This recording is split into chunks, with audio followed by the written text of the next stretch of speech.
Hola, buenas tardes. ¿Cómo están? Hola, profe, ¿bien usted? Buenas tardes, profe. Bien, gracias. Ok, sí, ahí los escucho. Voy a subir aquí. Ok. Bueno, para el día de hoy, la clase de hoy, lo que pensaba era terminar lo del capítulo 18, ¿verdad? Que nos quedan pendientes los circuitos RC y empezar lo que es magnetismo. Nada más ver un poco la parte de teoría y la otra semana ya haríamos un poquito de práctica con respecto a estos dos temas. Y hay que empezar el otro capítulo, ¿verdad? Más o menos un capítulo por semana. No sé si tal vez alguien tiene alguna duda respecto a lo que eran Kirchhoff o circuitos en serio paralelo antes de empezar,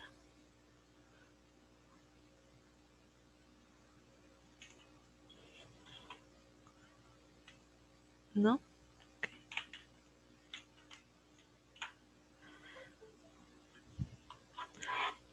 De los circuitos, digamos, el capítulo se llama circuitos básicos porque son unos cuantos circuitos. Vimos una sola resistencia, varias resistencias, lo que nos queda de resistencia y capacitor. En la vida diaria, pues hay un montón de aparatitos, ¿verdad? Tenemos inductores, tenemos diodos, y entonces ahí aparecen una infinidad de circuitos, ¿verdad? En todos pasan corriente, el voltaje se cambia o el voltaje se distribuye si están en serie o el voltaje se disminuye si están en paralelo. En todos se cumplen estas características que vimos la clase pasada. Entonces, lo que nos queda son circuitos RC. ¿Verdad? Hablamos de circuitos RC, donde la R hace referencia a una resistencia y la C hace referencia a un capacitor. Entonces, por eso se llaman RC, una resistencia y un capacitor. Dice, en algunos circuitos de corriente directa, la corriente varía con el tiempo mientras se mantiene en un sentido constante y sigue siendo DC. ¿Ok? Entonces,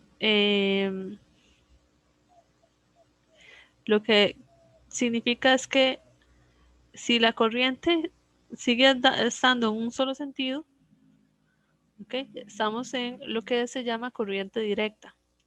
¿Qué es corriente alterna? Bueno, corriente alterna, que es el capítulo que no se ve en el curso, es una corriente que oscila, que empieza a oscilar, que en un momento determinado va en una dirección y en otro momento determinado va en sentido contrario. Entonces, por eso hacen este comentario. Ahora, la corriente alterna es lo que se usa para alimentar las casas, digámoslo así, es el tipo de corriente que llegan a las casas. En los cableados que uno ve en la calle, usan corriente alterna. Pero las computadoras, los celulares y todo eso ocupan corriente directa. Entonces, por eso, digamos, si usted compra un celular, aparece este aparatito, ¿verdad? Usted no puede conectarlo directamente al enchufe si no usa uno de estos. O si lo conecta con el celular, tiene una entrada USB, ya desaparece el aparatito. Porque el aparatito, el cargador, convierte la corriente alterna en corriente directa, que es lo que necesitan los celulares y las baterías en general para alimentarse. Este, Vamos a recordar un poquito de capacitores. Voy a abrir por acá una simulación. Me dicen si la están viendo, por favor. Sí se ve, profe. Ok, perfecto, gracias.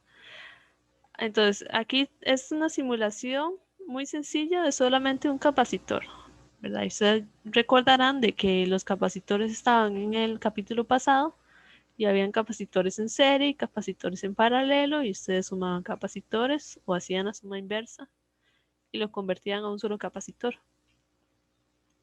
El capacitor tiene, por decirlo de alguna forma, la capacidad de almacenar carga. Por ahí se ve el nombre. Entonces, mientras más grandes sean las placas, más cantidad de cargas puede almacenar. Mientras más juntas, observen que ahí están los símbolos de más en rojo. Mientras más juntas, más carga puede almacenar. Más separadas, menos carga. ¿Ok?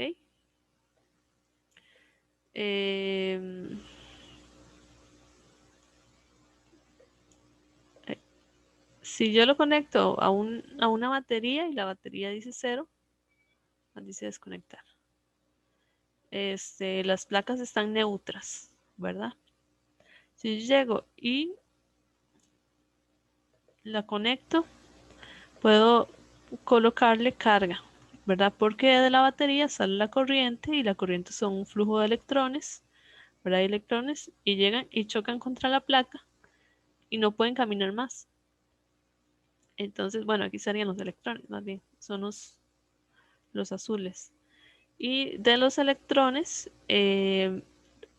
aquí hay un espacio donde en teoría hay un campo eléctrico.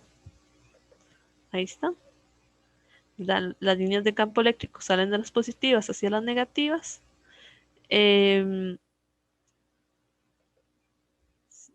Para ver qué más hay por acá.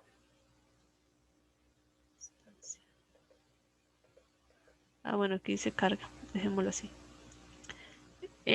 Aquí se acumulan electrones y esos electrones hacen que los electrones de la otra placa se desplacen, ¿verdad? Se quieran alejar de los electrones porque hay fuerzas repulsivas. Entonces hacen que la placa tenga una deficiencia de electrones y esa deficiencia de electrones es lo que se le llama carga positiva, ¿verdad? Son átomos que les hace falta un electrón. Entonces esos electrones que son repelidos serían la corriente que pasa por este cable hasta llegar a la batería. Si ustedes llegan y le dan vuelta a la batería, pues cargan las placas al revés, ¿verdad? Esa sería la placa de arriba, ahora es negativa, azul, y así sería positiva. Entonces, ahí estoy cargando un capacitor. No importa si arriba es positivo o negativo. Las dos placas van a tener la misma carga, pero en sentido contrario. La Q que ustedes calculaban era la carga sobre una de las placas. Que si ustedes calculan de las dos y las suman, ¿verdad? Les va a dar 0. Entonces, no tiene sentido. Uno dice cuánta carga está almacenada en una de las placas. Por defecto, la otra tiene la misma. Aquí también se almacena energía. ¿Ok? A la hora de separar los electrones acá y que se queden aquí y aquí positivo, entonces estoy almacenando energía. Voy a desconectar la batería. ¿Ok? Y esto que está acá,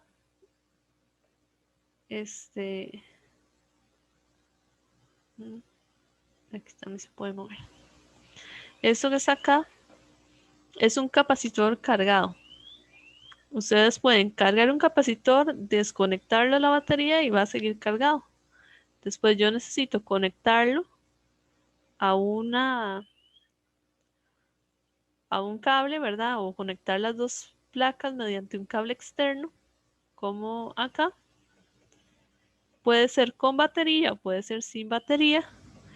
Y entonces va a haber un flujo de electrones hasta que se llegan y se neutralizan, ¿verdad? Si están desconectados, entonces de nuevo, si está desconectado, no hay forma de que ese capacitor se neutralice, porque no hay un camino que los electrones tengan que seguir. Pero si yo conecto la batería o lo conecto o nada más conecto los cables sin la batería, entonces hay un camino que los electrones pueden seguir que entonces eventualmente se llegan y se neutralizan. Vuelven a estar neutras las placas. Eso, ¿verdad? Entonces es lo que se conoce como carga o descarga del capacitor. Entonces aquí estoy cargando el capacitor y aquí estoy descargando el capacitor. No sé si mira. Cargo el capacitor, descargo el capacitor. Le coloco carga al capacitor y le quito carga al capacitor. Eso es carga y descarga del capacitor. Ahora, si ustedes hicieran este experimento, si ustedes tuvieran un capacitor, lo conectan a una pila, lo cargan, hay dos cosas. Primero, ustedes nunca deberían de tocar un capacitor o las puntas del capacitor porque sí puede causar daños. Es decir, depende de la cantidad de carga que tenga eso. Si usted hace que esos electrones se descarguen a través de su cuerpo, sí le pueden causar un paro. Porque es mucha corriente que está pasando por el cuerpo. Y lo segundo, uno necesita un medio para empezar a descargar el capacitor cuando no hay batería. Entonces, eso viene a ser la resistencia. Por eso aparece circuito RC. La batería carga el capacitor. Cuando ya está cargado, vea que si alcanza su carga máxima, porque esto es finito, entonces tiene una carga máxima, ya no se puede mover más la corriente, ¿verdad? Ya esto alcanzó su máximo y es como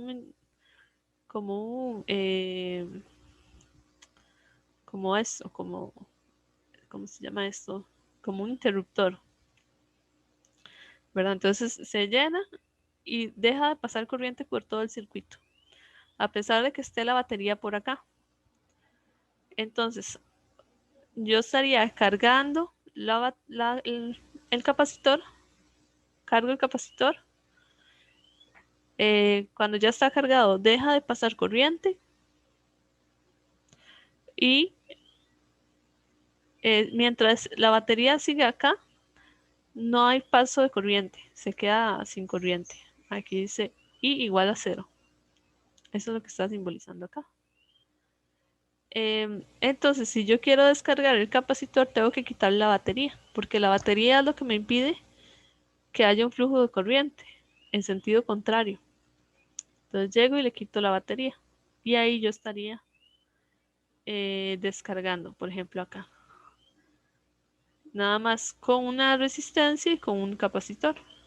Tengo que colocarle la resistencia porque si no hay resistencia, quemo el capacitor. Es un montón de carga pasando un instante muy pequeño de tiempo. Entonces necesito un medio, una resistencia para que el proceso se haga lento. Por eso aparece el circuito RC. Pues aquí está lo que les decía yo. Cargo el capacitor. Entonces es un proceso donde si no hay carga no hay voltaje, ¿verdad? Pero si hay carga, entonces hay un voltaje porque hay un campo eléctrico en medio. Entonces este punto acá, sin carga.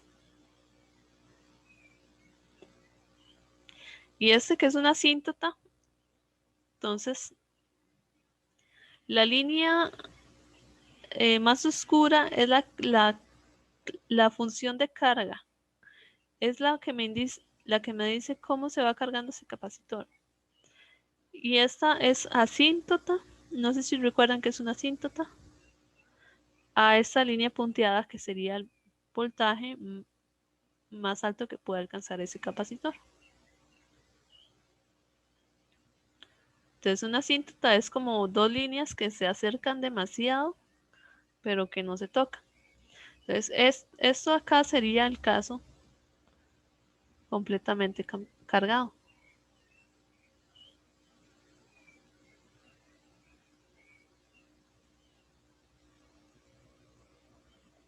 Y como les dije, necesita un resistor para que el proceso sea lento.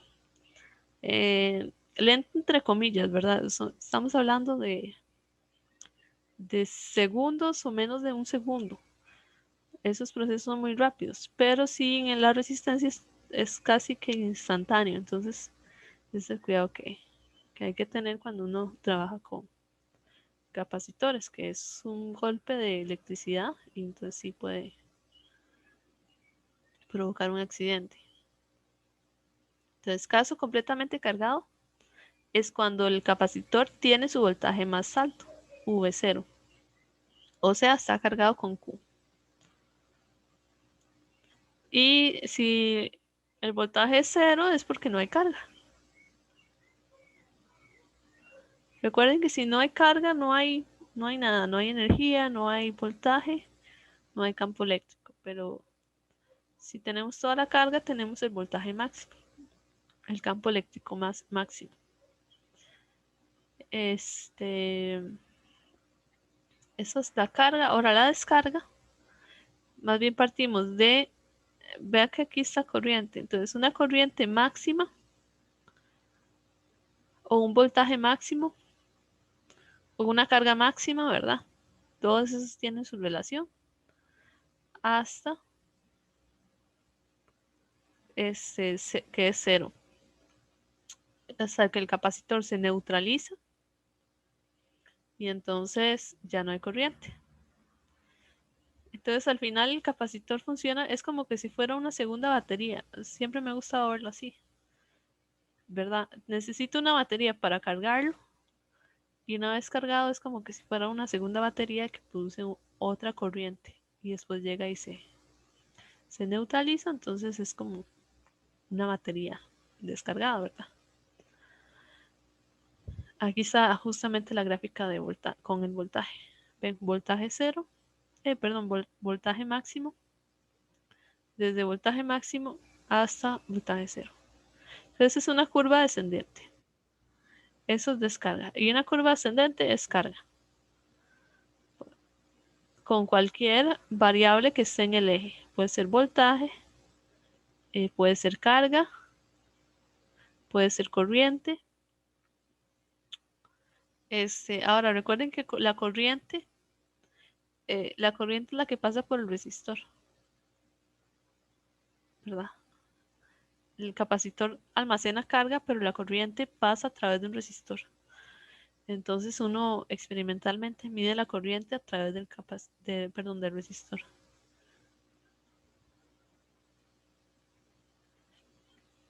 Y estas dos curvas de acá tienen una forma matemática.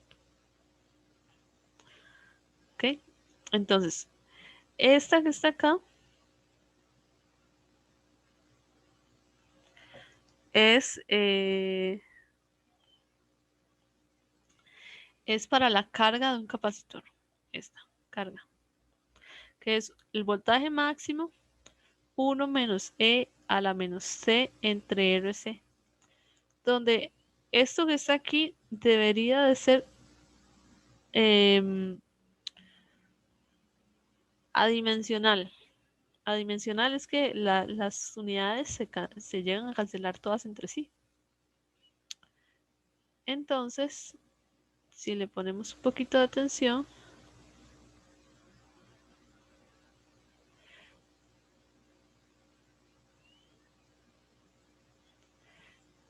esos son tiempo.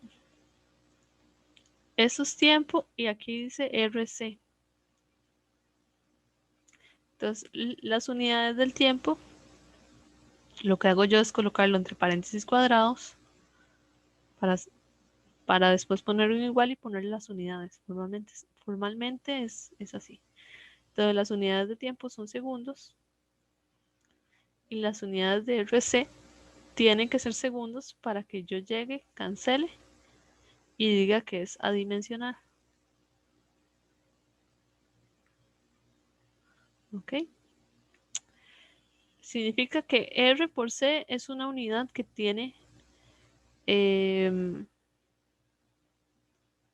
unidades de segundo, pero R es la resistencia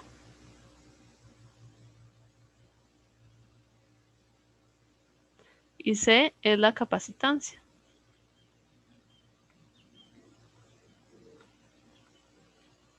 Significa que resistencia por capacitancia me va a dar segundos. Eso es lo que me dice acá. Y esto, RC, formalmente se le llama constante de tiempo. Uno pone la letra griega, tau, que es como una T, ¿verdad? Pero como con un ganchito, acá, tau. Aquí en el libro la hacen como así, ¿verdad? Una T, cualquiera de esas dos, estaría correcta. Entonces ustedes dicen que tau es igual a RC.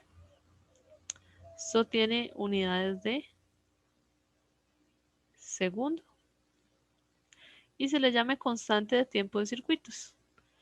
¿Qué es la constante de tiempo del circuito RC? Es una cantidad de tiempo que se requiere para que haya una carga de un porcentaje del voltaje total. Por ejemplo, si tau da un segundo, ustedes multiplicaron R por C. Ya algunos saben ustedes que la R y la C son cantidades que uno las miden, ¿verdad? Con un multímetro. Y les dio R por C un segundo. Eso significa, por ejemplo, aquí está. Esto implica que el condensador está cargado un 63% de su valor máximo posible después de que ha transcurrido un tiempo igual a la constante de tiempo. Eso es lo que significa tau, que después de transcurrido un segundo, la carga o el voltaje que tenga ese capacitor es de 63% del voltaje máximo que pueda tener. Eso es lo que significa. Por ejemplo, aquí, ¿qué dice? Al final de dos constantes de tiempo, o sea, si pasan 2 segundos, entonces dice el condensador está cargado a lo más 86% de su valor máximo.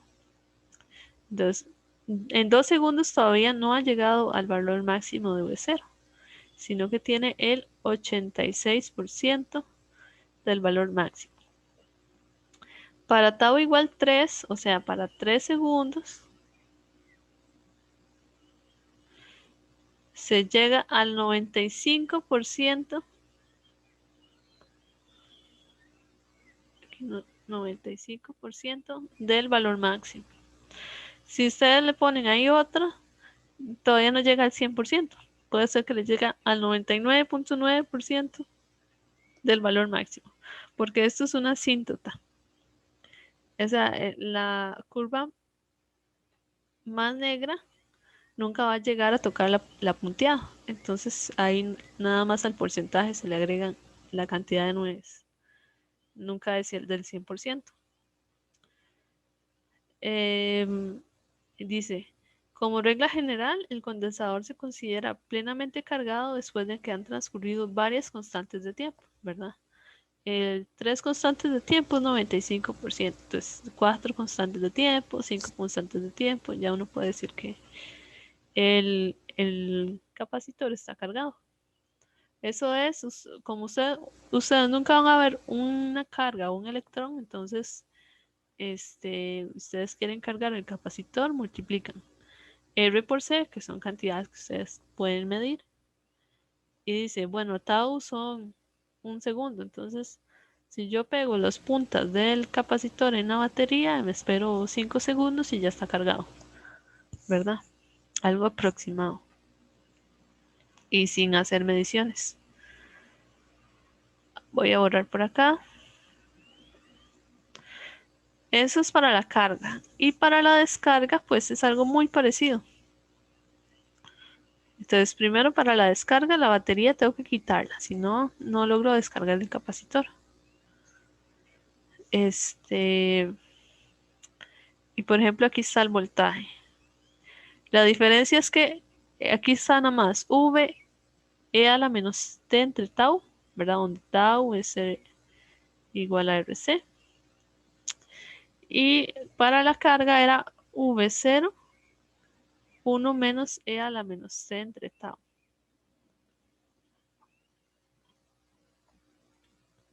Ahí está. Es decir, la diferencia entre la carga y la descarga es por un 1, nada más. Ese 1 me invierte la figura. Si con el 1 es una curva ascendente, ¿verdad? Y con el ascendente y asíntota a V0. Y sin el 1 es una curva descendente. Eso matemáticamente es lo que hace. Lo que hace ese 1. 1 menos.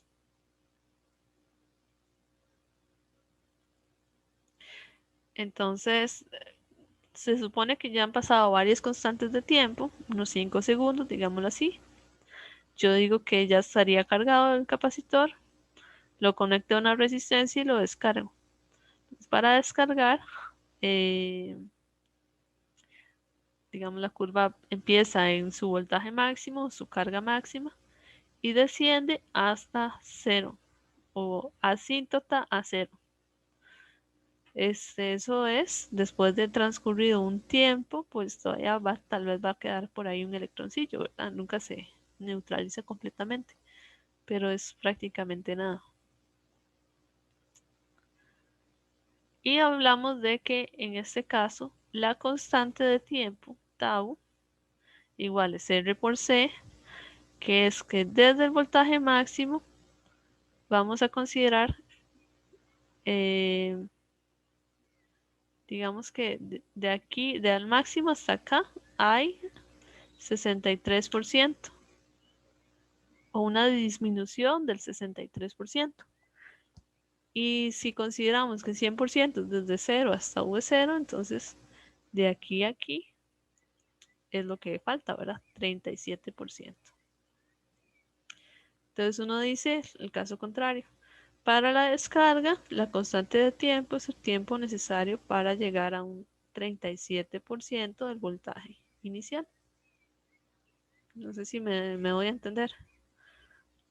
Para la descarga se habla del 37% considerándolo de abajo hacia arriba.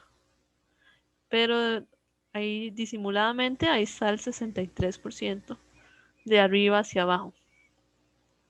Es decir, todavía hay una relación entre el tau y el 63%. No sé si hay alguna duda.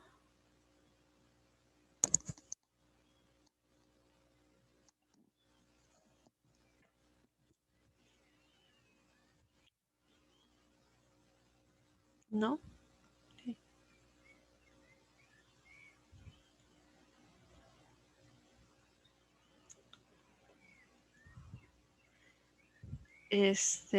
Ok. Y falta la sección de voltímetros y amperímetros. Así rápidamente. Yo mido corriente o amperaje, ¿verdad? Con el amperímetro. El amperímetro,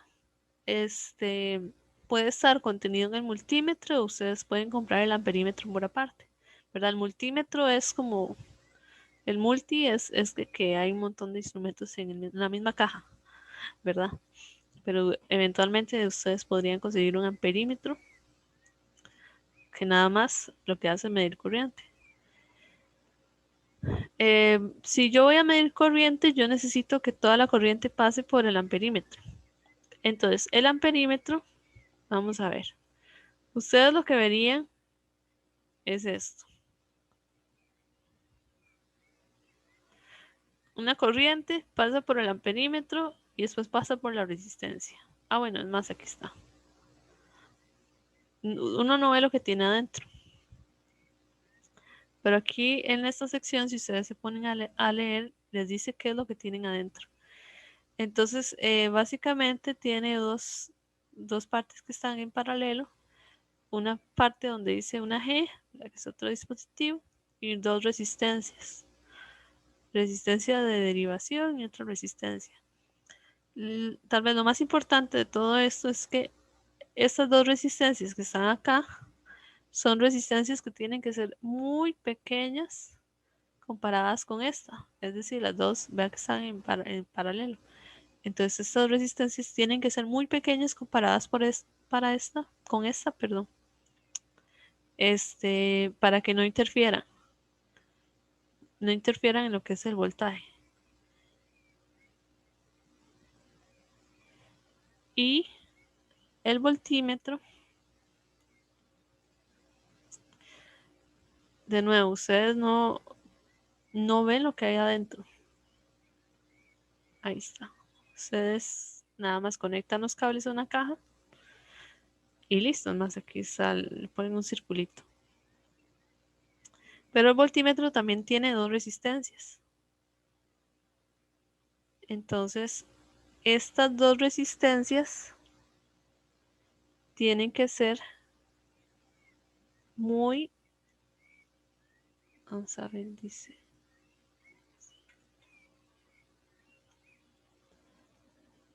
muy pequeñas, no, perdón, muy grandes. Dice, la corriente que tiene que pasar por acá tiene que ser muy pequeña comparada con la inicial. Entonces estas resistencias deberían de ser muy grandes. Creo que lo dije al revés antes, ¿verdad?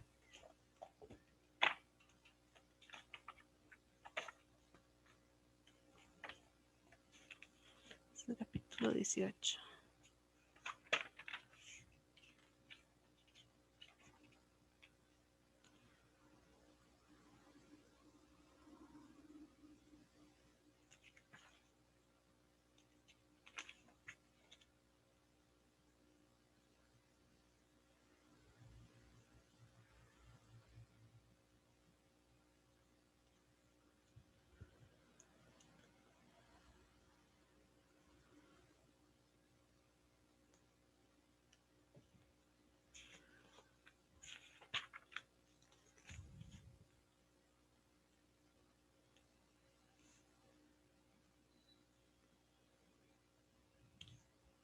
El requisito es que la corriente aquí tiene que ser muy pequeña. La corriente que va a entrar al voltímetro, muy pequeña. Entonces estas resistencias tienen que ser grandes. Y aquí más bien es lo contrario. Esta resistencia tiene que ser grande, pero como está en paralelo, entonces va a ser una resistencia muy pequeñita. Entonces ahí yo estaría midiendo, por ejemplo, la corriente, porque toda la corriente tiene que pasar por acá. Así esta resistencia es muy grande, entonces toda la corriente básicamente va a ir por el galvanómetro. Y aquí, si esta corriente, perdón, si estas resistencias son grandes, entonces la corriente es muy pequeña. Recuerden que por ley de Ohm, ¿verdad? Se respeta que voltaje y corriente tienen una relación inversa. La mayoría de la corriente va a pasar por acá, entonces el aparato estaría interfiriendo muy poco con el recorrido de la corriente. Y sí estaría midiendo cuál es esta diferencia de voltaje aquí y aquí, que eso es lo que me interesa al final de cuentas, medir esa diferencia de voltaje de aquí y aquí. Ahora, en términos de dibujo, uno no pone todo esto que está acá. Uno nada más le pone un circulito y pone una V. Y en el anterior le pone un circulito y le pone una A. Entonces uno ve que la corriente o toda la corriente que yo estoy midiendo pasa por A. Entonces el A te va a marcar, ¿verdad? ¿Cuántos amperios? Si es 0.1 amperios. Y el voltaje, pues el voltaje se mide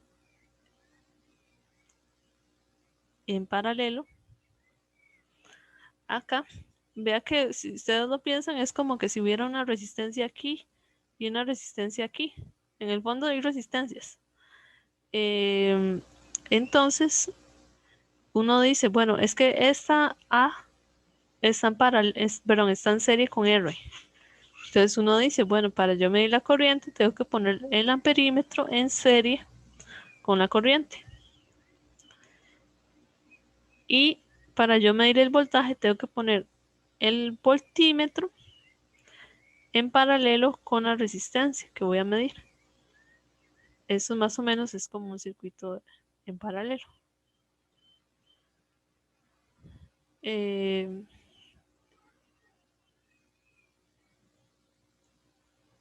Sí, ok.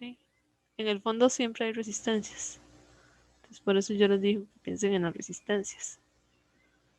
El voltímetro, ustedes llegan, lo conectan.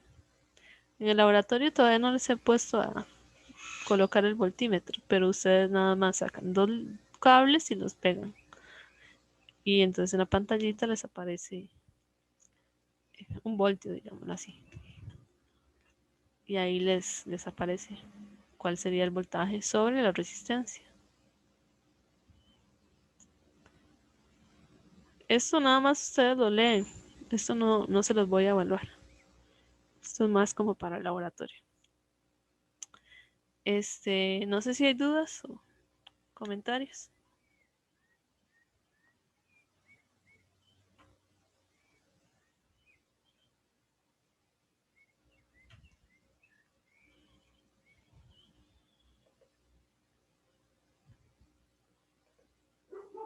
¿No?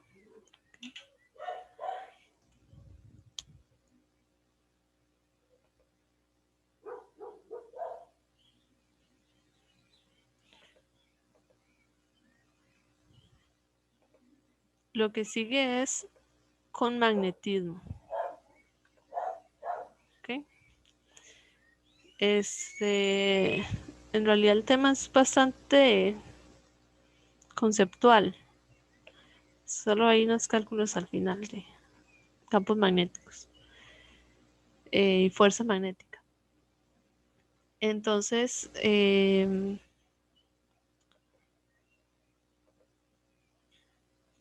bueno, para empezar, el primer campo magnético que uno ha visto en la vida es el campo magnético de la Tierra, ¿verdad? Uno tiene generalmente una brújula y la brújula te dice cuál es el norte o cuál es el sur.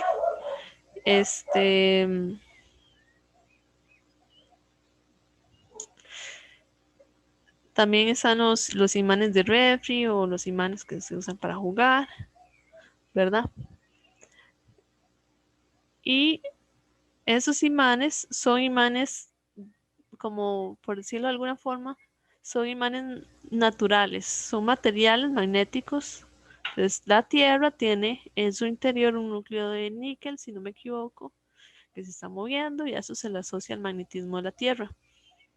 Los imanes de la refri son imanes de materiales magnéticos que responden a materiales como el hierro, ¿verdad? Que se pueden eh, magnetizar y entonces eventualmente se pega. Me gustaría que viéramos la simulación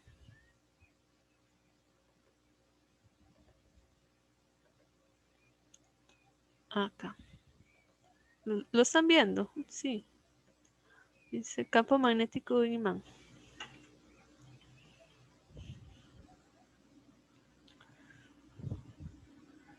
Esto de acá es como una aguja imantada. Entonces aquí le ponen un color azul, no, ¿cuál azul? Eso es verde, eso es rojo, aquí está. Entonces al rojo se le llama polo norte, al verde se le llama polo sur. Entonces polo norte y polo sur.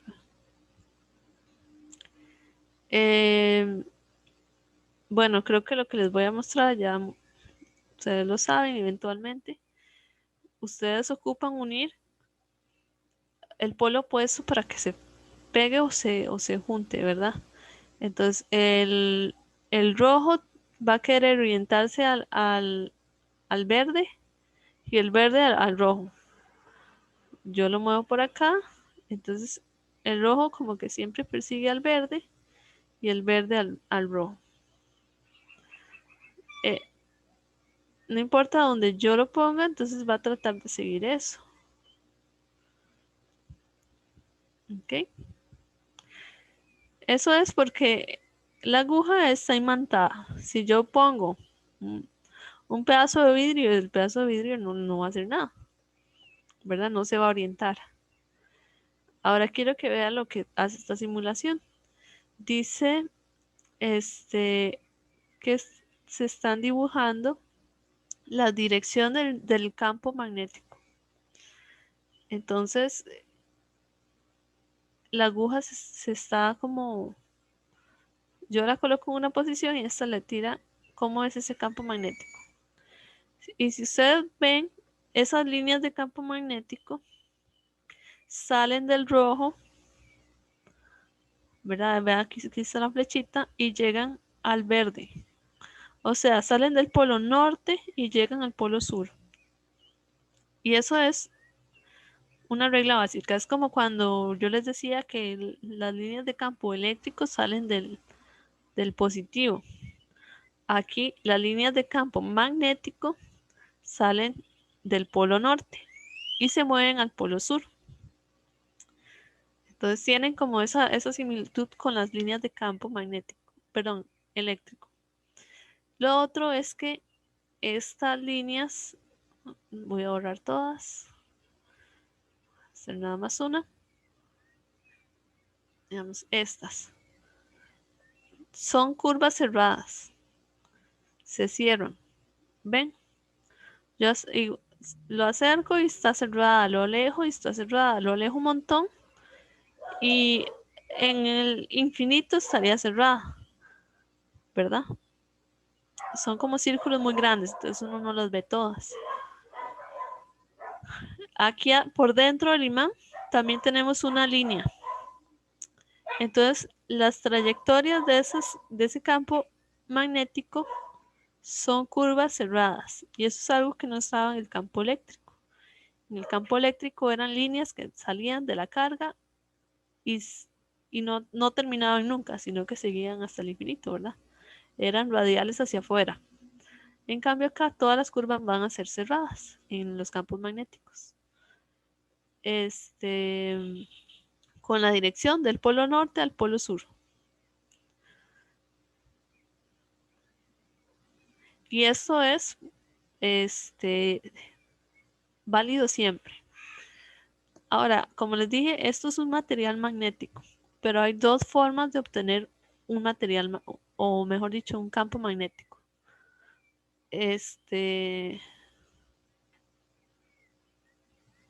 Bueno, yo me atrevería a decir que tres, pero son dos en general.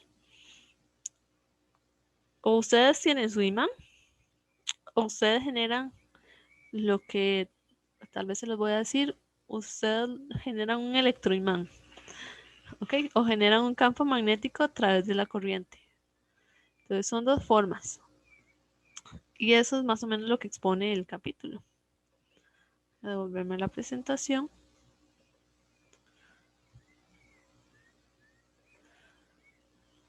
Entonces, ustedes tienen el imán y lo acercan a virutas de hierro. Esas virutas de hierro, básicamente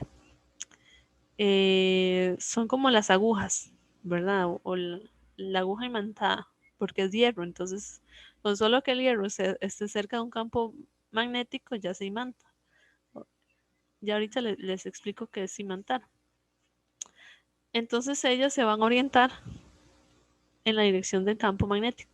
Y por eso es que vemos este patrón. Acá, nada más, en lugar de ser las virutas, pues estamos haciendo conceptualmente las líneas. Y esto se parece mucho a un dipolo eléctrico, ¿verdad? Se ve casi igual. Salen del norte hacia el sur. Y aquí ponen las agujitas, que es lo mismo que estaba en la simulación. Y acá, esto sería el campo magnético de la Tierra. Ahora quiero que vean algo. Ponen aquí el imán, pero el imán dice sur, donde está Estados Unidos, y norte, donde está casi que Costa Rica, ¿verdad? Aquí en América del Sur. Entonces es algo interesante porque geográficamente las posiciones están al revés a cómo estarían las líneas de campo. Entonces, en el norte geográfico, ¿verdad? Donde está América del Norte, es el sur magnético. Y el sur geográfico es el norte magnético. Tienen ese orden inverso. Recuerden que las líneas salen del norte y llegan al sur. Entonces, si ustedes colocan una aguja aquí, entonces el norte de su aguja sí está apuntando al norte, pero es el sur magnético. Yo creo que por eso es la confusión geográfica. Porque la aguja sí está, la orientación de la aguja sí está hacia el norte, pero la Tierra ahí tiene el sur. Es algo confuso al inicio. Aquí dicen polo norte geográfico, polo norte magnético. E incluso no coinciden los polos. El polo norte magnético está como acá y el polo norte geográfico está como acá.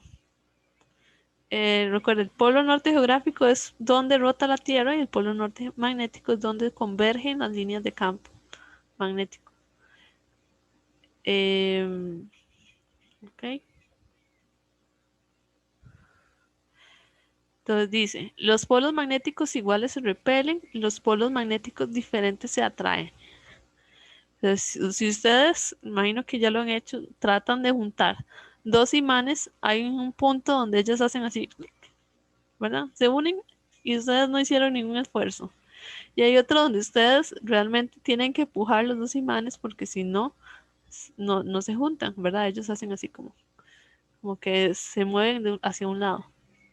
Entonces, esto es este principio que dice acá. Los polos magnéticos iguales se repelen y los polos magnéticos diferentes se atraen.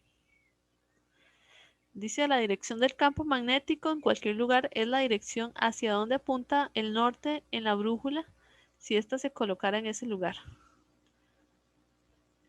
Ok, entonces ahí hay una relación con las brújulas. Dice cuando hay más cercanas, perdón, cuanto más cercanas estén entre sí las líneas de campo magnético, B, entonces campo magnético ahora es B mayúscula.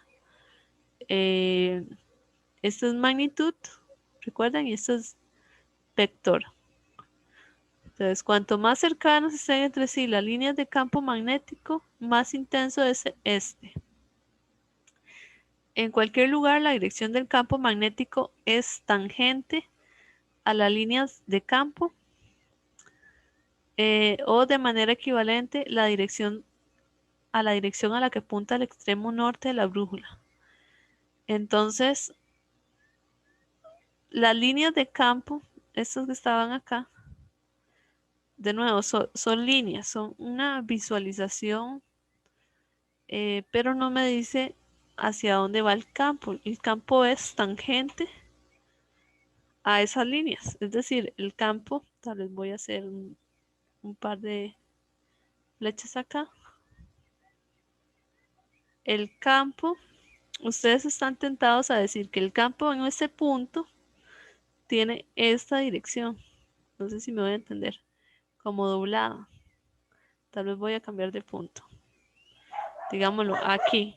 El campo en esta dirección. Eso es lo que ustedes están tentados a hacer.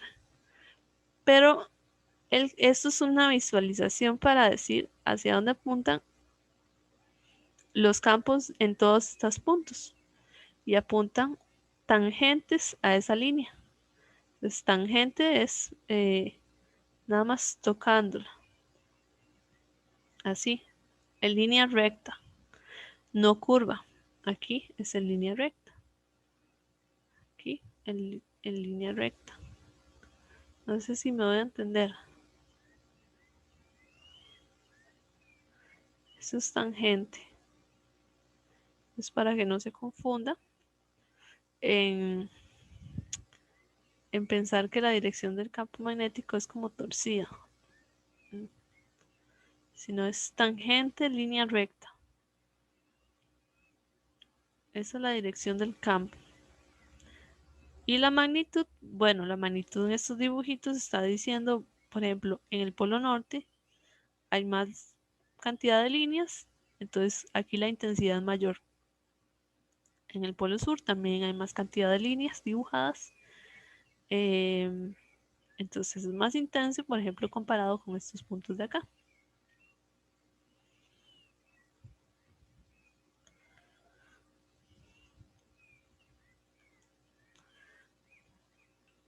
Ahora hay imanes de imanes.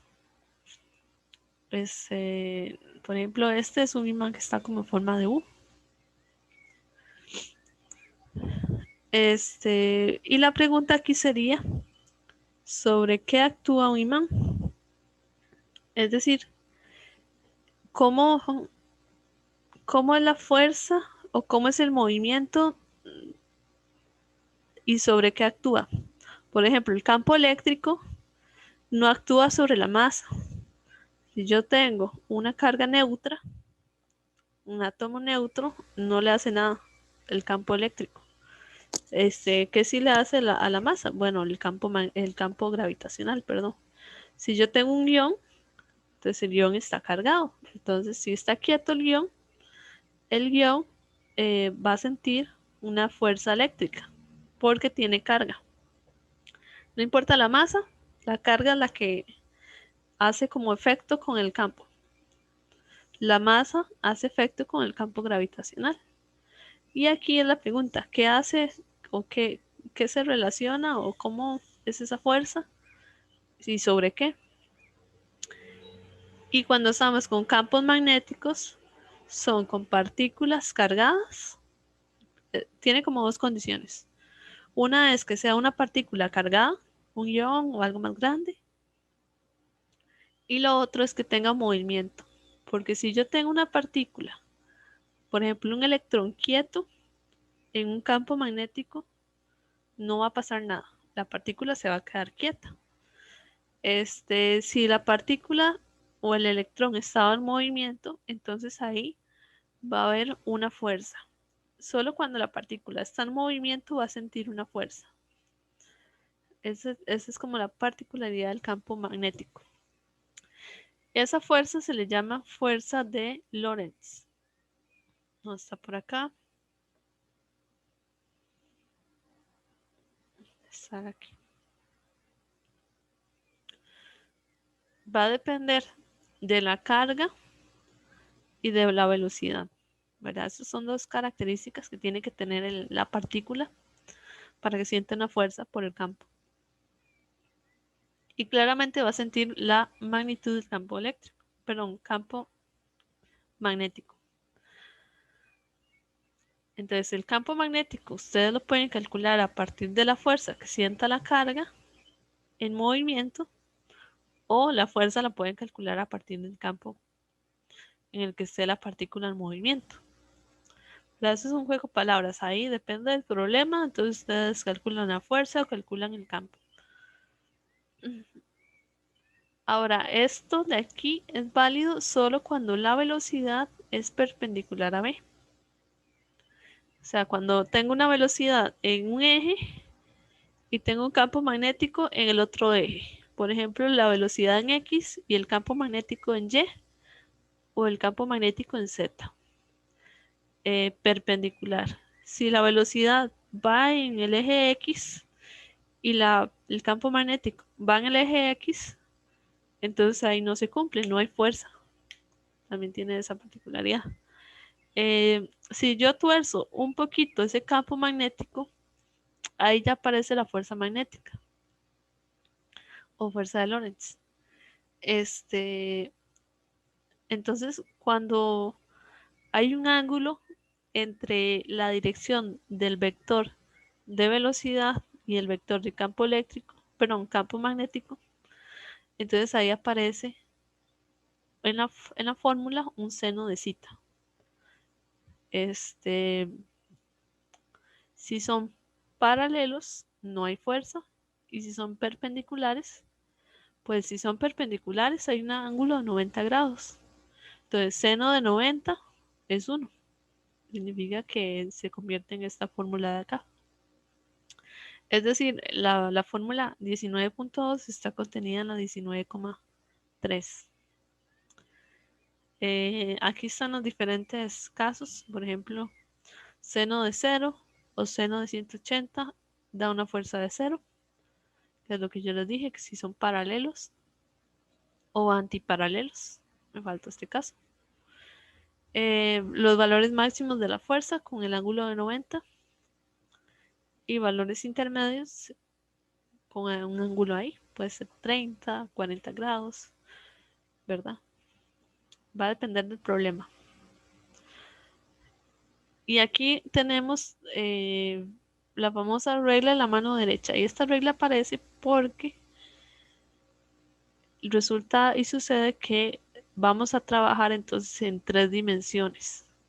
Todo lo que hemos hecho antes de este punto han sido en 2 dimensiones, cosas que ustedes pueden dibujar en 2 dimensiones. Cuando tenemos el campo magnético, pues tenemos, por ejemplo, la partícula se mueve con una velocidad en el eje X, por ejemplo. El campo magnético está en un eje perpendicular, por ejemplo, en el eje Y. Y la fuerza, pues ustedes la calculan con esta de acá. La carga por la velocidad por el campo magnético. Pero esta es la magnitud de la fuerza. La dirección de la fuerza es perpendicular a las otras dos. Entonces, si la velocidad iba en el eje X, el campo magnético en el eje Y, la fuerza va en el eje Z. Entonces ahí tenemos un dilema de cómo dibujar eso en 3 dimensiones o cómo cómo, cómo ver la dirección de la fuerza de una forma más sencilla, ¿verdad? Entonces, la regla de la mano derecha parece como una, vamos a ver, como una forma de ver el producto cruz de dos vectores. Solo que yo no sé si ustedes el producto cruz lo han visto en algún punto, en algún curso de cálculo o algo así. No sé si me pueden decir. El producto cruz. ¿No le suena? No, profe, a mí no. Ok. Bueno, no importa tanto. El producto cruz es una forma de multiplicar dos vectores para obtener un tercer vector. Entonces ahí hay toda una forma. Pero la dirección del tercer vector es perpendicular a los dos vectores que generaron el tercer vector. Entonces, por ejemplo, en la fórmula esta, 19.2, lo que son vectores, pues es v, ¿verdad? V es un vector y v es un vector. Entonces, estos dos de aquí son dos vectores que ustedes multiplican la magnitud y me va a dar la magnitud del tercer vector, f. Pero la dirección, entonces, estos dos vectores van a estar en un plano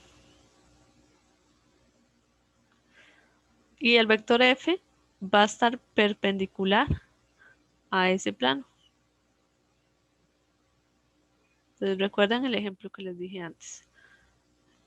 Digamos que ustedes tienen la velocidad en el eje X. Luego tienen el campo magnético en el eje Y. A suponer que es así. Entonces, ustedes dicen, sería B. Voy a suponer que hay un ángulo de 90 grados. Este sería V. Ustedes dicen el producto cruz, o bueno, la regla de la mano derecha sería que a B, bueno, va a pasarme la otra diapositiva.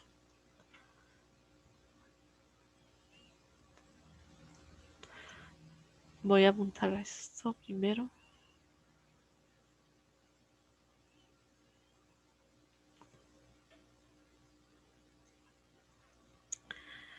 Dice QVB. Entonces el primer vector que aparece en esta fórmula es V. Entonces ustedes ponen los dedos de su mano en V. Aquí está.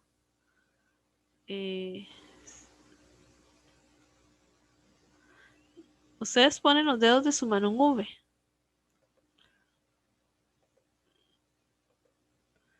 Vea que yo estoy colocando la flecha roja en el eje Y.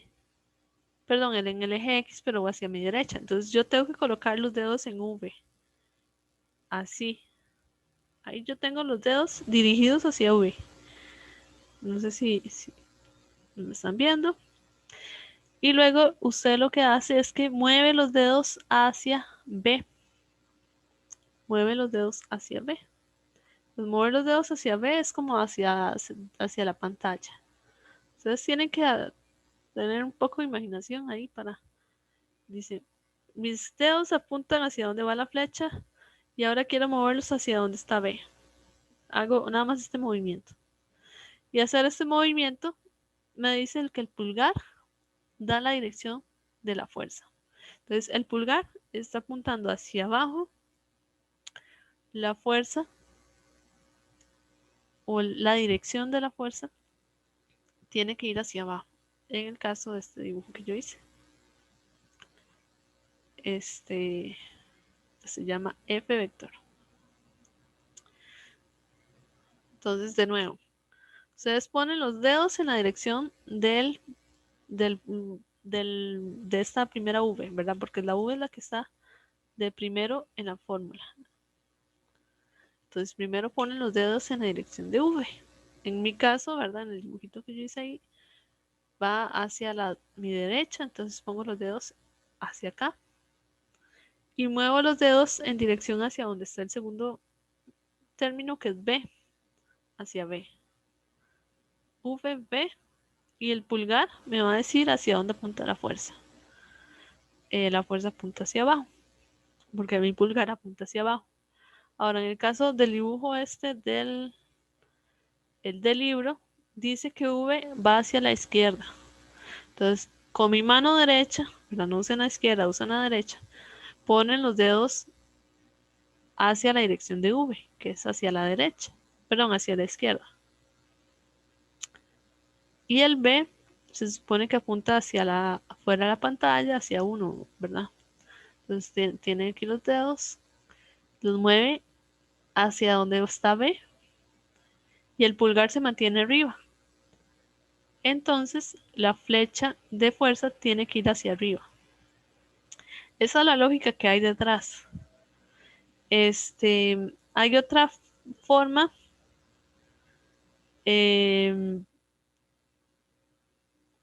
o tal vez no es una forma, bueno, esta es una forma, tienen que practicar un poquito. Pero la otra forma es como pensar en el plano y entonces, si no me equivoco, el pulgar es la dirección V, entonces ustedes dicen que hacia arriba, algo así.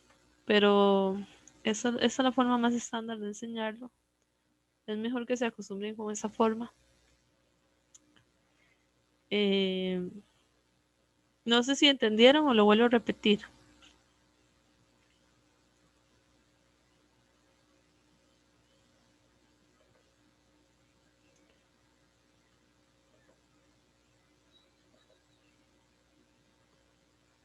A ver, vamos a... Voy a suponer ahora que B apunta hacia arriba.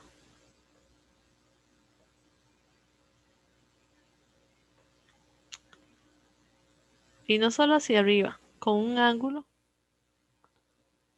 sobre V. A ver, ¿alguno se nos puede decir hacia dónde apunta la fuerza? Hacia abajo. Hacia abajo. Vamos a ver si hacia abajo. Así.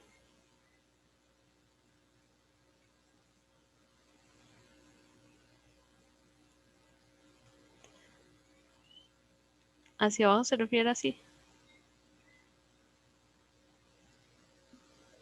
Pero no debería tener inclinación si B tiene inclinación. Tenemos que está en ángulo de 90. Eso es lo que no sé, profe. Ok. Entonces, nada más pensémoslo como ejes. Vamos a colocar unos ejes. Digamos que el V sigue hacia más X.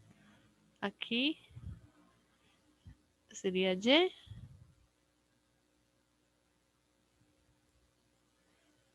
Y recuerden que esto es 3D, entonces nos falta el eje Z. Z, digamos que sea algo así.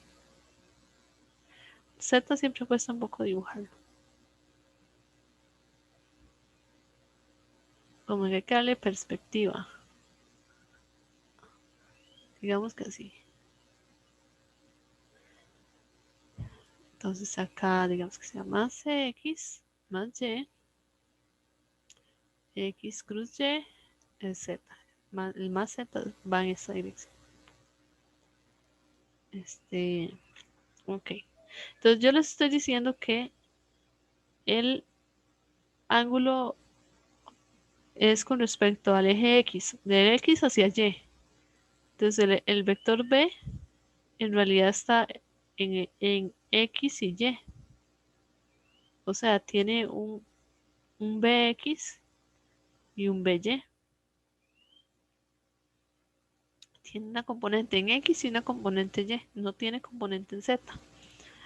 A la hora de que me dijeron abajo, yo estoy suponiendo que va en el eje menos Y. Pero no sé si comprendí bien.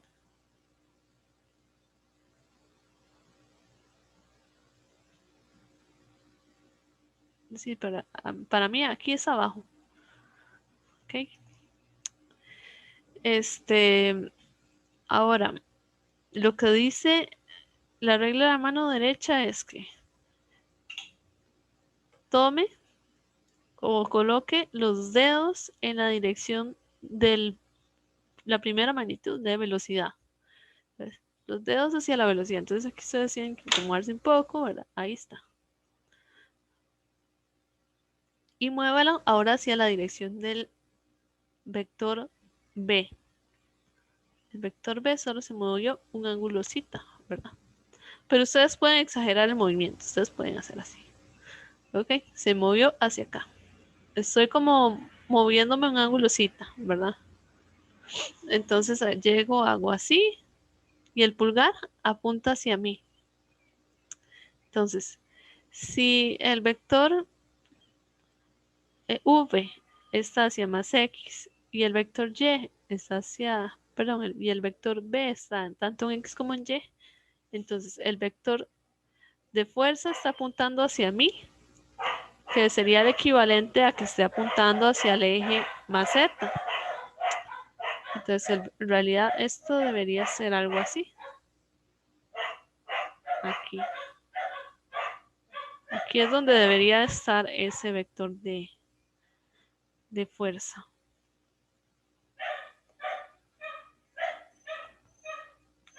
¿Ok?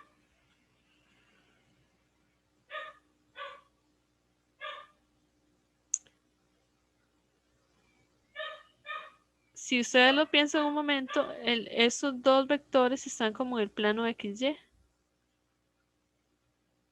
El tanto V como V están en el plano XY.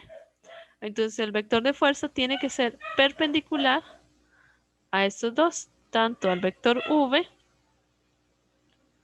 como al vector de V. o perpendicular al plano que contiene a V y a B, que sería el plano XY. Entonces, o tiene que estar o en Z o en menos Z. Y eso va a depender de la regla de la mano derecha. Entonces, ustedes identifican el plano y ustedes saben que es perpendicular a ese plano. No sé si ahora lo están viendo, ¿cuál plano? Y entonces lo que sigue es, revisan con la regla de la mano derecha hacia dónde apunta el pulgar, hacia ustedes o hacia la pantalla.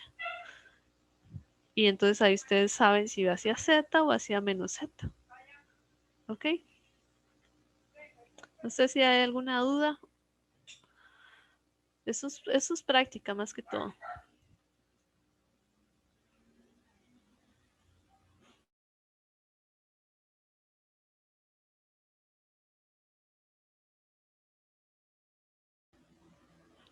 Ahora, me falta algo que es relacionado con este símbolo acá.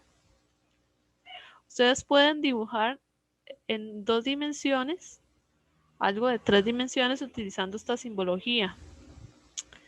Entonces, por ejemplo, los vectores son flechas, básicamente. Entonces, las flechas, ustedes aquí las estarían pensando como que la punta de la flecha la van a dibujar como un punto. Y la parte de atrás, la cola, ¿verdad? Que generalmente trae algo así para que sea aerodinámica. La van a pensar como que si fuera una X. Entonces, cuando ustedes dicen el vector entra a la pantalla, entonces sería algo así. Entra. O si el vector sale de la pantalla o de la página, ya sale. ¿Ok? Por ejemplo, eso que antes les dibujé. Tengo el plano XY. Deme un segundo para cerrar la ventana porque están haciendo mucha bulla mis perros.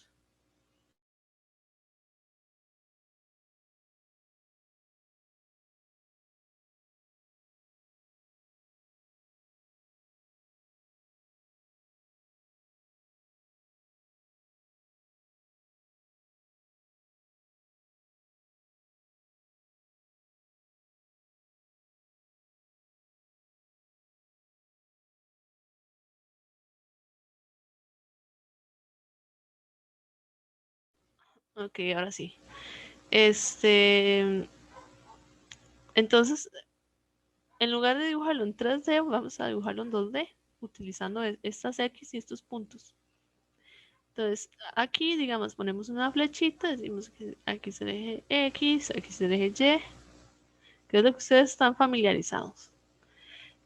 Antes había dicho que el vector de velocidad iba a estar hacia el positivo, el vector de campo magnético va a estar hacia acá, ¿verdad? Este sería V, este sería V, vector. Aquí hay un ángulo.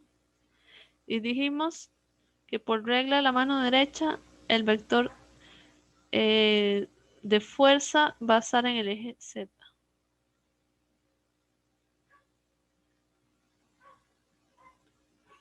Ahora, ¿cómo hago yo para dibujar esto en 2 dimensiones?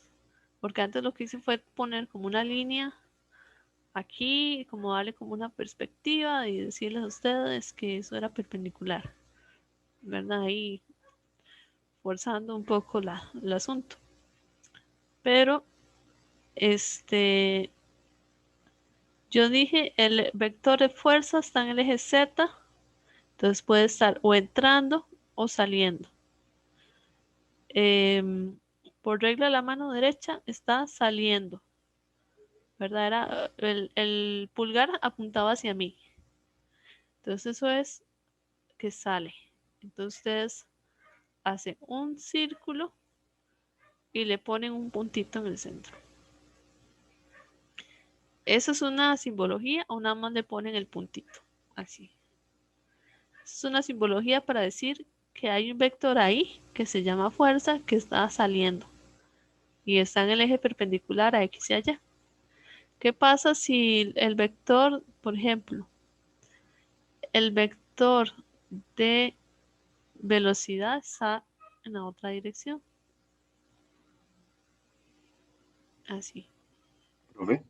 ¿sí? Entonces, eso se da como por cuadrantes. Por cuadrantes se refiere a en estos dibujos de 2D. Ajá. Ajá, como para definir si, digamos, el campo viene hacia uno o va hacia el otro lado. Digamos, con la práctica ya se encuentra un patrón.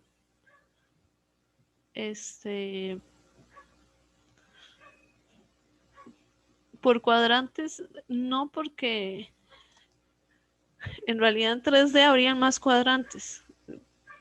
Entonces, no me gustaría hablarle como de cuadrantes porque es más complicado el asunto. Es mejor pensar en que tengo dos vectores, hay un plano y el vector de fuerza va a estar perpendicular a ese plano. Utilizando, por ejemplo, aquí la regla de la mano derecha, que sería, en este caso, pongo el pulgar acá, vea que es parecido a esto. Pongo el pulgar hacia la flecha roja, muevo los dedos hacia la flecha verde y el pulgar se me mantiene hacia adentro de la pantalla, ¿verdad? Apuntando hacia ustedes. Entonces, en realidad, como un cuadrante como tal, no. Pero sí hay patrones que ustedes van a empezar a encontrar.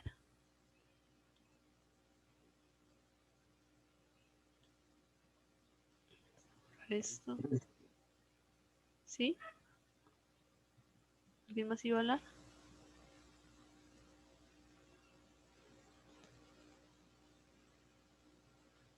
Ok. Entonces, más o menos eso es lo que tenía antes. Ahora la fuerza va hacia adentro.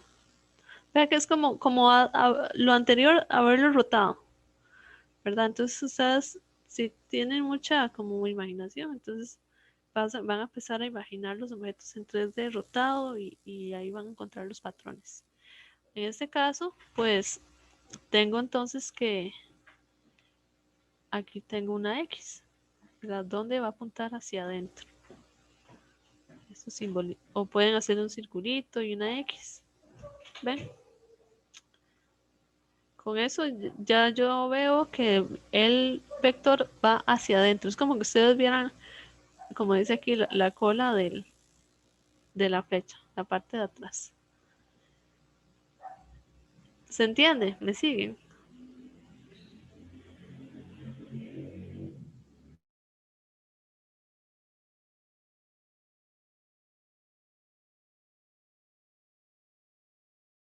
Ok.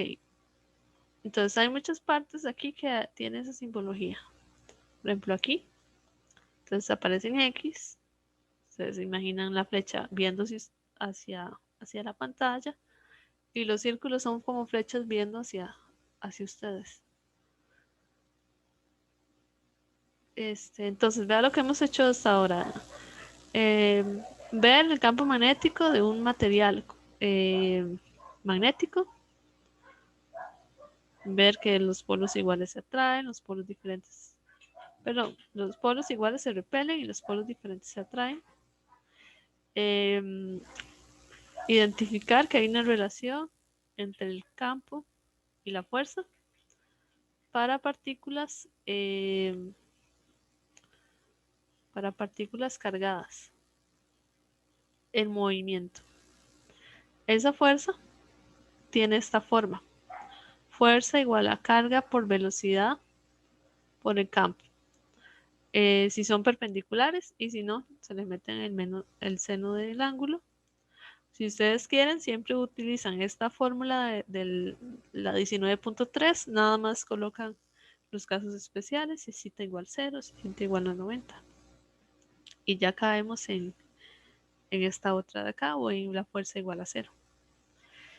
Y la regla de la mano derecha para decir que una fuerza es perpendicular a los dos vectores de velocidad o de campo. Y la dirección la va a dar el pulgar. Ahora, con base en esto, hay una serie de aplicaciones. Algunas aplicaciones, por ejemplo, esta de acá, que me parece que es como más atractivo para ustedes. El primero es el tubo de rayos catódicos. El tubo de rayos catódicos es como la primera tecnología que salió para lo que eran los televisores. Okay, si ustedes recuerdan, había unos televisores con una gran parte de atrás. Entonces, lo que contenía al final de cuentas eran un tubo de rayos catódicos. Básicamente, había un cable, por ejemplo, ahí donde dice cátodo en el final. Acá, cátodo. Aquí había un cable. Ese cable se calentaba. Entonces, donde se calienta el cable, suelta electrones. Esos electrones van a tener una energía cinética asociada, porque están calientes, entonces se van a mover. Primero creo que son jalados por aquí donde dice cañón de electrones. Además de tener energía, pues son jalados porque aquí hay una placa negativa y una placa positiva. Entonces son acelerados. ¿Verdad? Los electrones van a querer acercarse a la placa más positiva. Llegan y son acelerados. Y después se encuentran una serie de bobinas. Entonces, primero son acelerados por un campo eléctrico y luego son manipulados, tal vez sería una palabra vacilona, por campos magnéticos. ¿Ok? ¿Por qué? Porque tengo una partícula cargada con una velocidad. Y entonces eso lo que hace es que el electrón ya no va a caer en el centro, ¿verdad? Si yo tengo aquí lo acelero, pues yo pensaría que sigue una línea recta y cae todas en el mismo punto. Pero donde yo tengo una serie de placas aquí, bobinas, entonces yo lo manipulo. Entonces el electrón va a sentir fuerzas perpendiculares al movimiento de él, que eso es lo que dice al final la fuerza de Lorentz, que tengo una fuerza que va a ser perpendicular al campo magnético y a la velocidad, ¿verdad? Y a la velocidad. Entonces se va a mover en una dirección y va a haber una fuerza que lo va a estar jalando. Se mueve y lo va a estar jalando. O se mueve y lo va a estar jalando para el otro lado. O se mueve y lo está jalando hacia arriba o hacia abajo. Entonces eso eventualmente hace que el electrón no caiga en el centro, sino que va a caer en alguna parte de la pantalla. Y entonces en teoría así es como se formaban las imágenes. Creo que al inicio eran como de pantallas verdes o algo así. Los osciloscopios lo vamos a usar en el laboratorio. Pues es una pantalla verde con unos puntitos. Entonces los puntitos son electrones que chocan con la pantalla.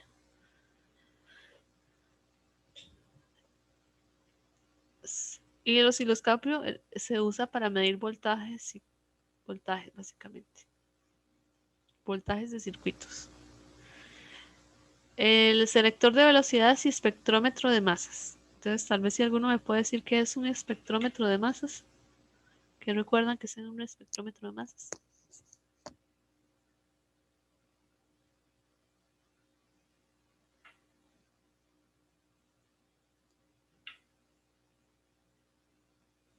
Porque eso ya me imagino que ya lo han visto en un curso de química.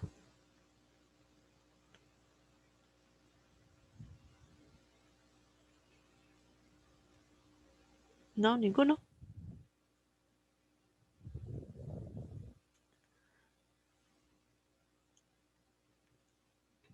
El asunto es que ustedes aquí tienen iones, ¿verdad? Los iones, pues, mediante algún mecanismo, van a ser impulsados. Esto se le llama colimar, es básicamente como separar las partículas que no tengan una dirección recta, ¿verdad? Por ejemplo, estos dos pasarían por el huequito, pero los que están torcidas no. Eso se les llama colimar. Entonces, los iones son acelerados mediante un mecanismo, pero como son un montón, siempre que hablamos de que hay un montón de cosas, entonces van a seguir como una probabilidad. Si no me equivoco, sería como las probabilidades de los gases, ¿verdad? De Maxwell bolsa, ¿no? Por ahí aparecen cosas. Lo que significa es que las velocidades van a ser diferentes para todas las partículas. Van a haber algunas más rápidas que otras. ¿Cómo solucionamos o cómo seleccionamos las partículas que van a una velocidad específica? Bueno, mediante un selector de velocidades. Entonces, imagínense en este ion que va por acá y va a sentir entonces aquí la fuerza eléctrica porque hay un par de placas paralelas. ¿Okay? Entonces depende, si el ion es positivo, por ejemplo acá, va a querer moverse hacia la placa negativa. Entonces imagínense en el montón de partículas que se van a mover hacia la placa negativa. Eso es porque nada más estamos considerando la fuerza eléctrica. Pero ¿qué pasa si metemos campo magnético? Bueno, entonces con el campo magnético vamos a meter una segunda fuerza. Y la idea es que van a haber partículas que van a tener cierta velocidad que van a experimentar un equilibrio. Van a experimentar, por ejemplo, si esta es positiva, esta experimentaría una fuerza eléctrica, ¿verdad? Que iría hacia la placa negativa y experimentaría una fuerza magnética que iría hacia la placa positiva. Entonces la idea sería aquí que haya un equilibrio, o sea que la suma de las fuerzas sea igual a 0, fuerza eléctrica menos fuerza magnética, ¿verdad? Sus magnitudes. Y si las fuerzas son iguales a 0, entonces estoy considerando acá que van con velocidad constante. El asunto aquí es que yo selecciono el campo eléctrico y el campo magnético según la velocidad que yo quiera. Por ejemplo, Fe igual a Fm, el campo es Q por E, la fuerza magnética es Q por M, no, la masa no importa, Q, V, B, las cargas se me cancelan, y la velocidad es igual a E entre B. Entonces, yo muevo estas dos cosas porque son externas y así yo digo, si yo quiero una velocidad de tanto, 1 metro por segundo, entonces yo necesito un campo eléctrico de tanto y un campo magnético de tanto. Entonces, ahí ajusto. Como aquí van a haber partículas con un montón de velocidades, solamente alcanzan las de equilibrio las que van a 1 metro por segundo. Las demás se van a mover porque hay fuerzas que no están en equilibrio. Entonces de repente las demás van a llegar y van a caer acá. O de repente hay una que se mueve hacia arriba porque es más grande la magnética. Y al final, todas las que me llegan al final del selector de velocidades, pues van a tener la misma velocidad. Por eso se le llama selector de velocidades. Después entran por un agujero. Y en esta otra parte solamente va a haber campo magnético. ¿Ok? No va a haber campo eléctrico, es solamente el campo magnético. Y dice fuera de la página, o sea, un campo magnético con unas flechas saliendo de la página. ¿Verdad? Por tratar de hacerlo de alguna forma, algo así. Saliendo.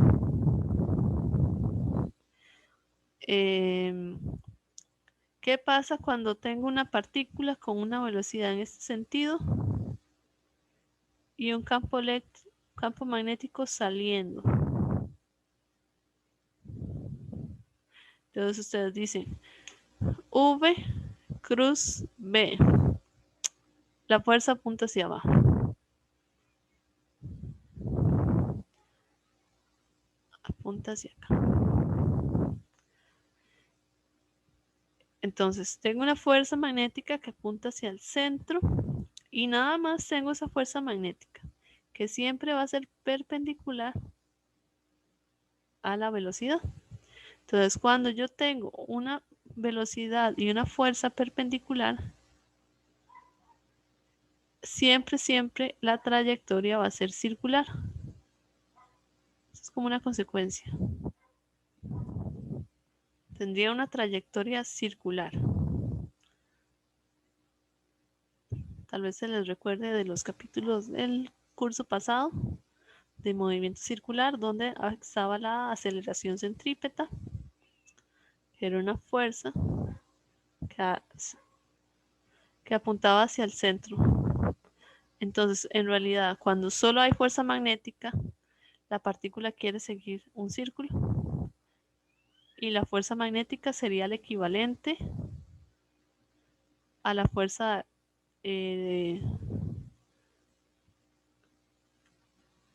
a masa por aceleración centrípeta. Eso sería una fuerza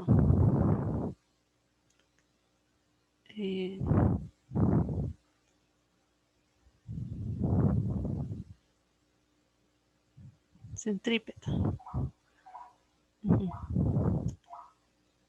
Entonces tiene esta característica. Siempre las cargas van a querer irse en un círculo cuando solo hay campo eléctrico, perdón, magnético. Entonces ellos van a hacer el círculo acá. Pero como les dije, aquí es dependiente de la masa. Entonces, depende de la masa si va a ser su radio de giro. Entonces, depende de la masa, vamos a tener radios diferentes. Ella apenas sienta el campo magnético, va a empezar a hacer un círculo, pero no lo completa, sino que choca. Llega y choca acá. Entonces aquí hay un detector que dice a qué distancia chocó, ¿verdad? Que esto viene a ser el diámetro, al final de cuentas, del círculo. Y así es como hacen la relación entre el diámetro, ¿verdad? El radio, la masa, la carga. Y con eso ustedes pueden determinar si pesa tanto y tenía una carga de tanto, esta es tal cosa, ¿verdad? Esa es como la idea. ¿Está claro o hay alguna duda?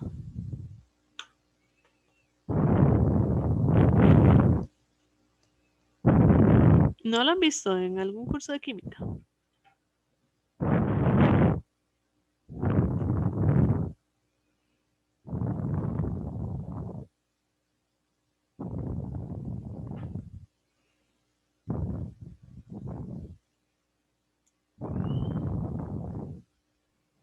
Me parece, pero ahorita no recuerdo cuál. Puede ser que no haya visto el funcionamiento, sino nada más como la aplicación, como conectar el aparato y ahí se detecta esas cosas. Puede ser. Pero bueno, lo que hay en el medio es un juego entre fuerzas eléctricas y magnéticas, ¿verdad? Son en el selector de velocidades se busca el equilibrio y en el otro se busca que dé un giro para poder detectarlo. Entonces esa es como la idea de atrás. Eso es más o menos lo que yo le acabo de decir, ¿verdad? Que la fuerza, perdón, que la velocidad depende del campo y del campo eléctrico y magnético, ¿verdad? Y luego aquí hacen una relación importante porque estamos hablando de unas placas paralelas, ¿verdad? Esto es de acá. Mejor me devuelvo. Estas son placas paralelas. Entonces, el campo eléctrico de unas placas paralelas siempre es el voltaje por la distancia. No, perdón.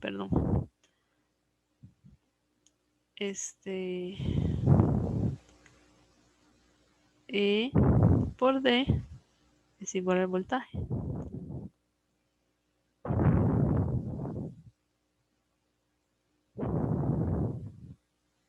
Sí, E por D es igual al voltaje. Entonces aquí ponen E igual a V entre D. Entonces nada más esta E la sustituyen por eso que está acá. Luego aquí hablan sobre la fuerza, sobre la aceleración centrípeta, pero esta fuerza, estoy diciendo fuerza centrípeta, sí, fuerza centrípeta, no sé por qué hoy me suena tan extraño. Pero bueno, entonces tenemos aquí la fuerza centrípeta, que esa fuerza centrípeta está directamente relacionada con la fuerza magnética de la segunda parte, ¿verdad? Esta de acá. Entonces esa es como la idea, como a la fuerza magnética igualarla a la fuerza centrípeta, porque es una única fuerza que genera un giro. Entonces cualquier fuerza o suma de fuerzas que genere un giro se tienen que igualar a la fuerza a masa por la aceleración centrípeta o fuerza centrípeta. Eso es lo que se está haciendo aquí. Y con eso ustedes saben cuál es la masa. ¿Ves? Acá está. ¿Cuál sería la masa o la relación masa-carga? Masa entre carga. Para saber. Esto lo tomé de una simulación. Aquí nada más que aquí no lo escriben en términos de la velocidad. La velocidad la ponen... devolverme. Aquí aparece la velocidad al cuadrado y la velocidad. Entonces la velocidad se cancela con esta y esta velocidad la escriben en términos de la 19,4. Entonces ya no aparece la velocidad. Por eso se ve tan grande la fórmula. Pero eso es todo.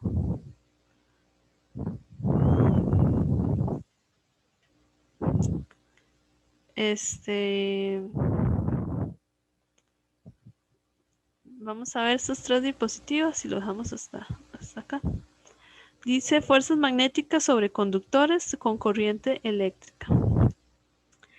Entonces, la segunda forma de generar un campo magnético es a través de corrientes.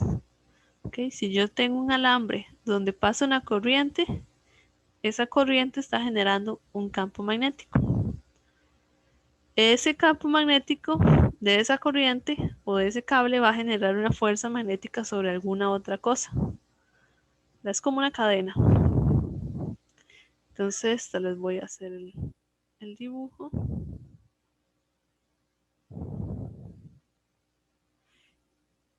Y, bueno, es que aquí lo empezaron al revés. Yo estoy hablando de esto más bien.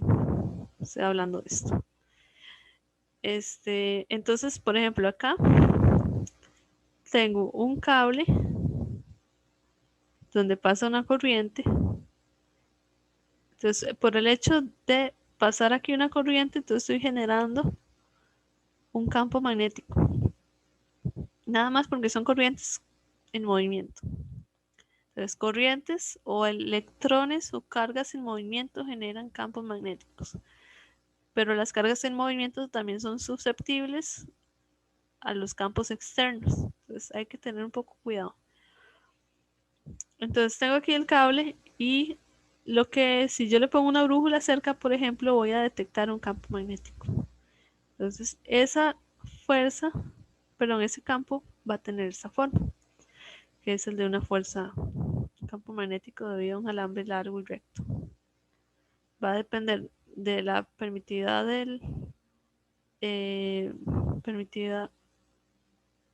permeabilidad del vacío, de la corriente y 2pi por D, donde D es la distancia a la que yo estoy del cable. Por ejemplo, aquí esto sería D. De aquí a aquí, por ejemplo, esto sería D. Aquí están retomando el hecho de que yo les dije que la dirección del campo es tangente a las líneas de campo. Entonces las líneas de campo son circulares, vea que este es como el experimento, pero el campo magnético es tangente, la dirección del campo magnético es tangente, para acá y para acá. Esta es una visión como desde arriba, donde este puntito lo que dice es hacia dónde apunta el vector de corriente, o sea, hacia dónde va la corriente. Entonces, si la corriente va hacia arriba y yo lo veo desde arriba, entonces yo estoy viendo que se acerca hacia mí. Entonces, por eso ponen aquí un puntito. Pero vamos a devolvernos. Me faltó esto. Pero también sobre un cable hay electrones moviéndose. Y esos electrones son susceptibles a campos externos, ¿verdad? Un cable no puede sentir su propio campo, pero sí puede sentir un campo de otro cable. Entonces, por ejemplo, si tengo dos cables, uno de ellos va a sentir un campo debido a otro cable o debido a un imán o a cualquier otra cosa. Entonces, dentro del cable va a sentir una fuerza debido a ese campo externo. Y eso es esta fuerza que está acá. Dice que la fuerza es igual a corriente por el largo del cable por el B, que es el campo magnético externo. ¿Ok? Quiero que hacer énfasis en eso. Esto es externo.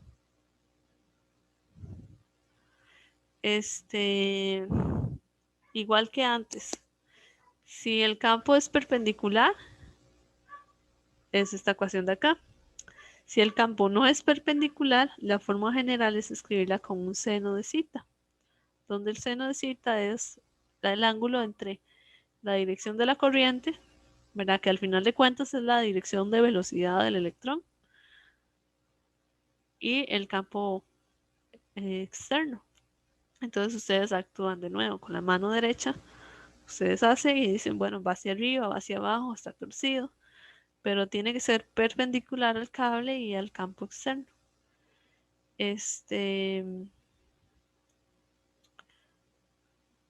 Ok. Entonces les dejo tal vez de tarea que terminen de estudiar este capítulo porque sí es un poco denso. Creo que ya lo están viendo. Es de mucho detalle. Entonces, desen una leída y lo continuamos el lunes. Entonces, el lunes sería momento de torsión y cómo se generan estos otros. Y vemos esto un poquito. Voy a ver si hago unos 3 ejercicios. Aquí habían unos para unos 3 ejercicios sencillos para ver si vamos comprendiendo la teoría. Y nos queda todavía un par de capítulos. El lunes hablamos un poquito del quiz porque, por ejemplo, yo les dije que solamente eran unas secciones, ¿verdad? Entonces voy a escoger las secciones para diferenciar qué se evalúa en el quiz y qué se evalúa en el examen. Pero eso se los daría el lunes, sin falta. ¿De acuerdo? No sé si hay dudas, comentarios.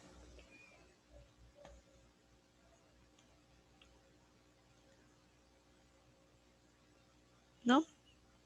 No, la recomendación es que estudien ahora el fin de semana, que lean, por lo menos que lo lean una vez más.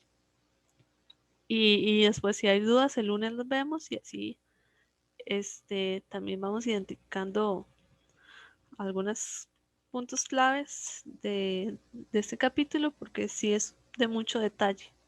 Más que difícil, matemáticamente no es difícil, pero sí conceptualmente es de mucho detalle. Por ejemplo, esta parte de que ya no son 2 dimensiones, ahora son 3 dimensiones, entonces tiene que imaginarse las cosas un poquito más en 3D, ¿verdad? y este cambio de poner puntitos. Entonces tienen que empezar a imaginarse los dibujos del libro en 3D. Y eso es un poquito ahí de dificultad. No es nada complicado, pero sí tienen que sacar su ratito para imaginarse las cosas. Entonces, si no hay más, nos vemos el lunes, ¿verdad? Que estén bien.